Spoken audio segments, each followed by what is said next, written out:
Lendo a Bíblia com William Camelo.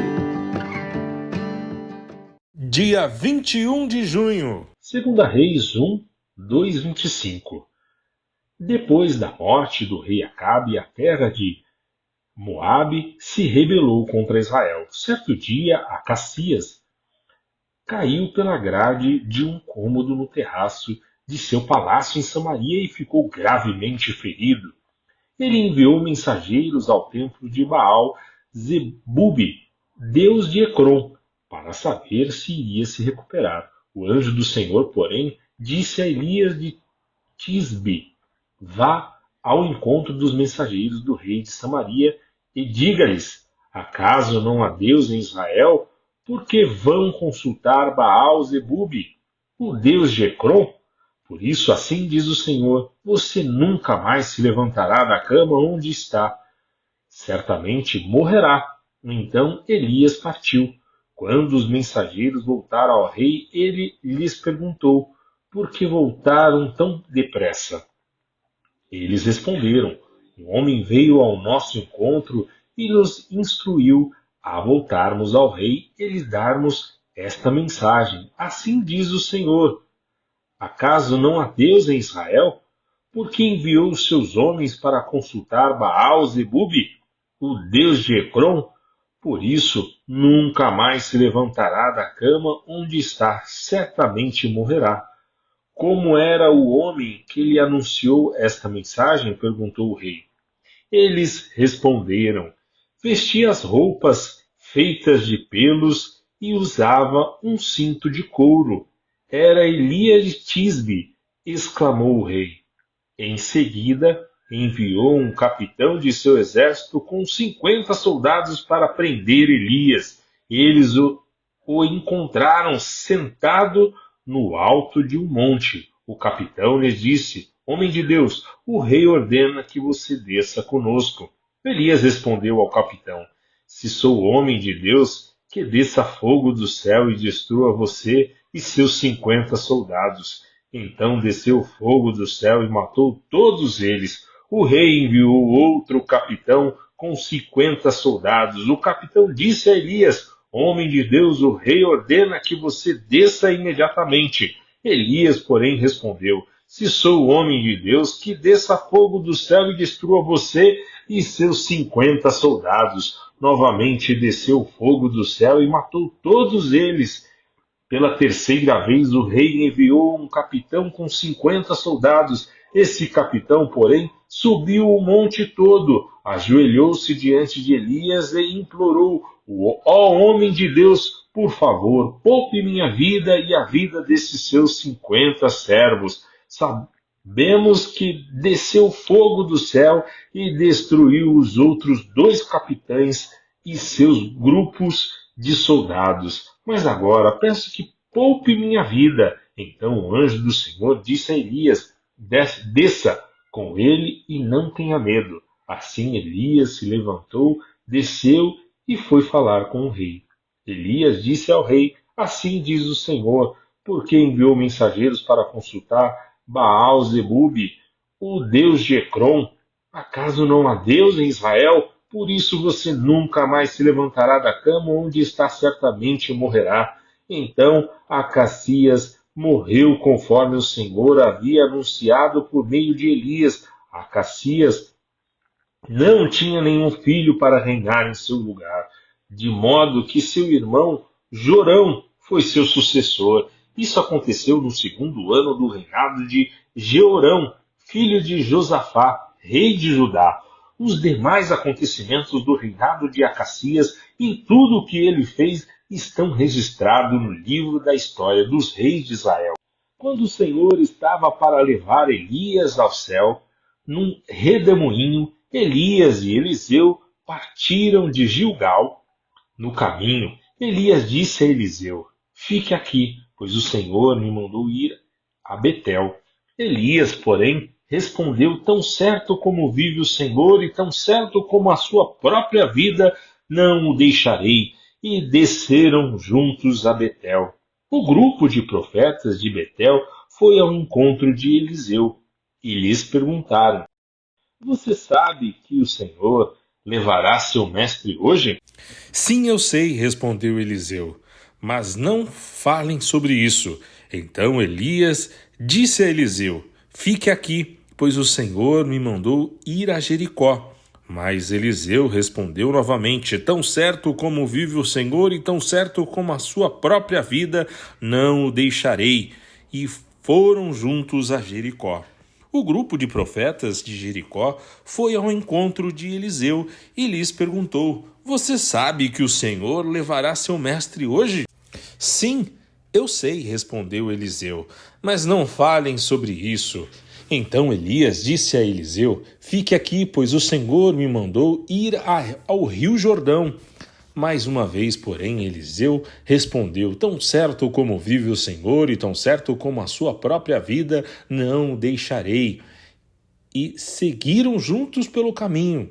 50 homens do grupo de profetas também foram e observaram de longe quando Elias e Eliseu pararam junto ao rio Jordão. Elias dobrou seu manto e bateu com ele nas águas. O rio se abriu e os dois atravessaram em terra seca. Quando chegaram à outra margem, Elias disse a Eliseu: diga-me, o que posso fazer por você antes de ser levado embora? Eliseu respondeu: peço-lhe que eu receba uma porção dobrada do seu espírito e me torne seu sucessor. Elias respondeu: o que você pediu é uma tarefa difícil. Mas se me vir quando eu for separado de você, receberá o que pediu. Caso contrário, não será atendido. De repente, enquanto caminhavam e conversavam, surgiu uma carruagem de fogo, puxada por cavalos de fogo. Passou entre os dois e os separou. E Elias foi levado para o céu num redemoinho. Eliseu viu isso e gritou: meu pai, você era como os carros de guerra de Israel e seus cavaleiros.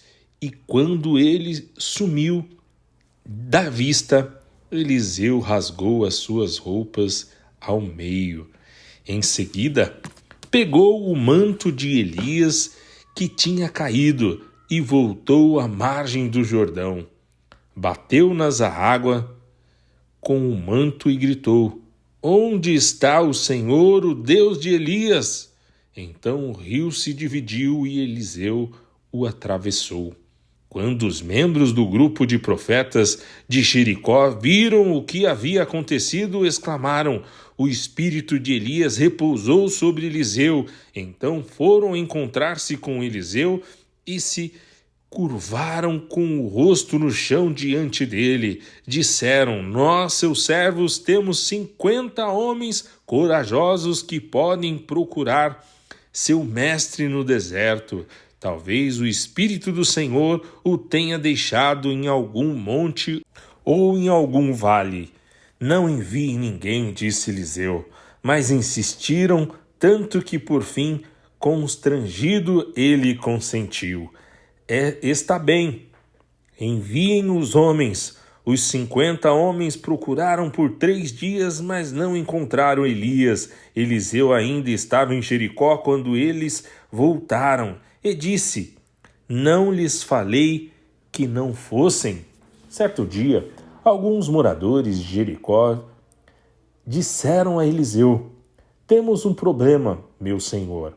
A cidade está situada numa boa região, como o senhor pode ver. Contudo, a água não é boa e a terra é improdutiva. Eliseu disse: tragam-me uma tigela nova cheia de sal. E fizeram o que ele pediu. Eliseu foi à nascente que abastecia a cidade com água e jogou ali o sal. Disse ele: assim diz o Senhor, purifiquei esta água, ela não causará mais morte nem tornará a terra improdutiva. E desde então a água permanece pura, conforme a palavra de Eliseu. Eliseu saiu dali e foi a Betel. Enquanto subia pelo caminho, um grupo de adolescentes da cidade começou a zombar dele. Vai embora, careca! Vai embora, careca! Gritavam. Eliseu se voltou para trás, olhou para eles e os amaldiçoou, em nome do Senhor. Então 2 ursas saíram do bosque e despedaçaram 42 adolescentes. Dali, Eliseu foi ao Monte Carmelo e, por fim, voltou a Samaria. Atos 13, 42, 14, 7. Quando Paulo e Barnabé estavam saindo da sinagoga, o povo pediu que voltassem a falar dessas coisas nas semanas seguintes.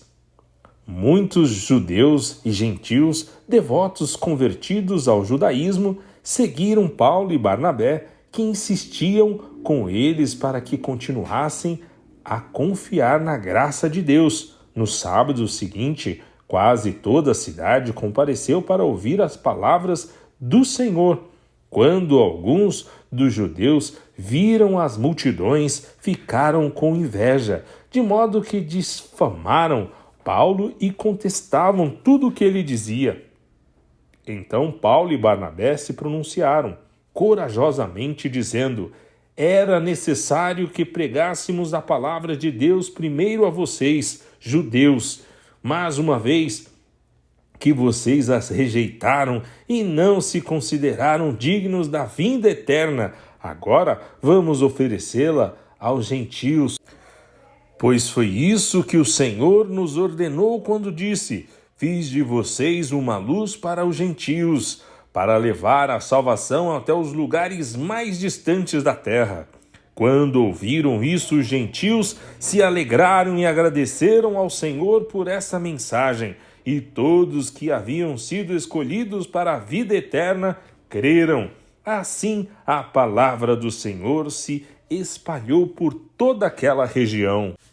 Então os judeus, instigando as mulheres religiosas influentes e as autoridades da cidade, provocaram uma multidão contra Paulo e Barnabé e os expulsaram dali. Eles, porém, sacudiram o pó dos pés em sinal de reprovação e foram à cidade de Icônio.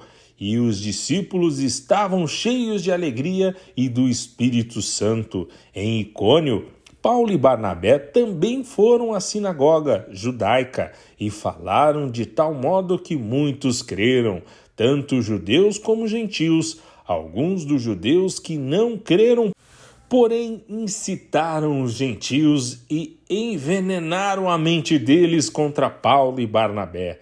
Ainda assim, os apóstolos passaram bastante tempo ali falando corajosamente da graça do Senhor, que confirmava a mensagem deles, concedendo-lhes poder para realizar sinais e maravilhas.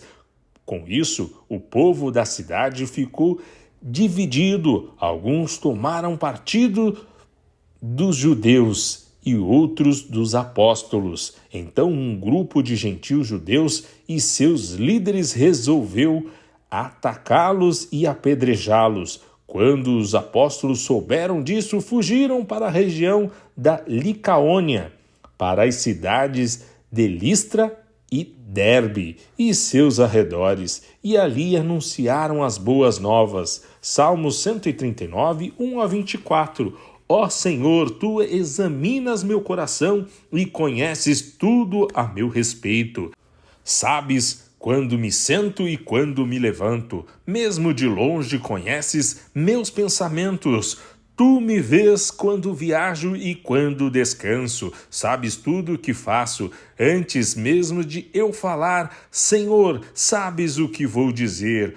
Vais adiante de mim e me segues, pois sobre mim a tua mão. Esse conhecimento é maravilhoso demais para mim. É grande demais para eu compreender. É impossível escapar do teu espírito. Não há como fugir da tua presença. Se subo aos céus, lá estás. Se desço ao mundo dos mortos, lá estás também. Se eu tomar as asas do amanhecer, se habitar do outro lado do oceano, mesmo ali tuas mãos me guiará e tua força me sustentará. Eu poderia pedir à escuridão que me escondesse e a luz ao meu redor que se tornasse noite, mas nem mesmo na escuridão posso me esconder de ti. Para ti, a noite é tão clara como o dia. Escuridão e luz são a mesma coisa. Tu formaste o meu interior e me teceste no ventre da minha mãe. Eu te agradeço por me teres feito de modo tão extraordinário. Tuas obras são maravilhosas e disso eu sei muito bem. Tu me observavas quando eu estava sendo formado em segredo, enquanto eu era tecido nas escuridão. Tu me viste quando eu ainda estava no ventre. Cada dia de minha vida estava registrado em teu livro. Cada momento foi estabelecido quando ainda nenhum deles existia. Como são preciosos os teus pensamentos a meu respeito. Ó Deus, é impossível enumerá-los. Não sou capaz de contá-los. São mais numerosos que os grãos de areia, e quando acordo, tu ainda estás comigo. Ó Deus, quem dera destruísses os perversos, afastem-se de mim, assassinos. Eles blasfemam contra ti. Teus inimigos usam teu nome em vão. Acaso, Senhor, não devo odiar os que te odeiam? Não devo desprezar os que se opõem assim? Eu os odeio com todas as minhas forças, pois teus inimigos são meus inimigos. Examina-me, ó Deus, e conhece meu coração. Prova-me e vê meus pensamentos. Mostra-me se há em mim algo que te ofende e conduze-me pelos caminhos eterno. Provérbios 17, 19 e 21. Quem gosta de brigar ama o pecado. Quem confia em muralhas procura a própria ruína. O coração perverso não prospera. A língua mentirosa se mete em dificuldades. O filho tolo causa tristeza ao pai. Não há alegria para o pai de um rebelde.